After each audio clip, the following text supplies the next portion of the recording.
Well, hello, it's October already and the year really is flying by, but there's plenty to be doing outside this month, plenty of projects, and it's an ideal month for changing designs, for moving plants around. They're beginning to become dormant, so you can easily move them without fear of wilt and stress. What I'm actually doing is making two new raised beds, and if, like me, you want more planting spaces, then this is a really easy technique because it requires no removal of the grass.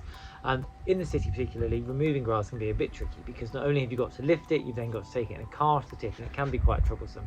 Whereas what I'm about to show you makes it much easier because you don't have to do that.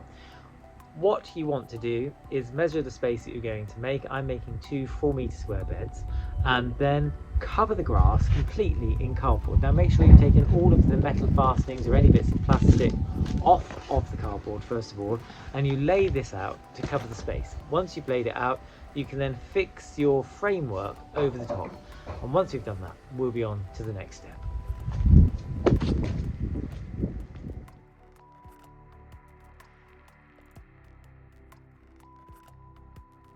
So once you've laid the cardboard, the next step is to make sure that your frames have an anchoring point. These are the bits which I should be hammering into the ground with fixed over, which will hold this cardboard in place. I'm going to do that next.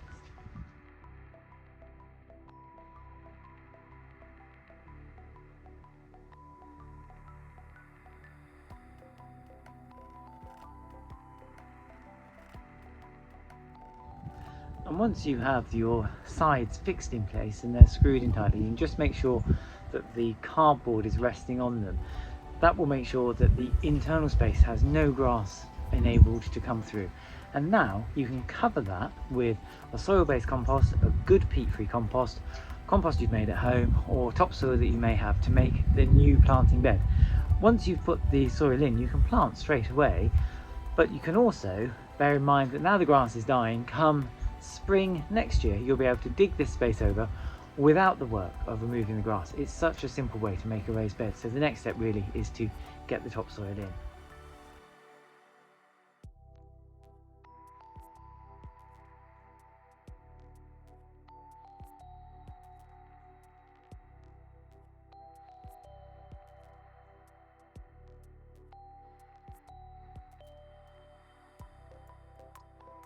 Once you've finished putting on the soil, compost, or whatever you're going to use, you can then water that or let it rest, but don't let it get friable and dry out. And you can plant straight into this because it is 20 to 30 centimetres deep, meaning that most perennials you're going to be planting will have their roots spread, and they'll have them go through the compost, through the cardboard and into the soil beneath, and the next spring when you dig, you'll be absolutely fine.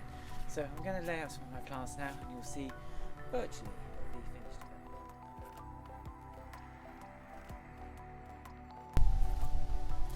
So I'm placing my plants. I'm going to be using a mixture of things that I've bought and some things that I've grown on. I'm going to plant them in, and then the important thing is to give that a good top dressing to keep the soil nice and moist during winter, and also to stop any chance seedlings over winter that might come in on the breeze. So for that I would use something like leaf litter or some really well composted bark, and that is basically the job done.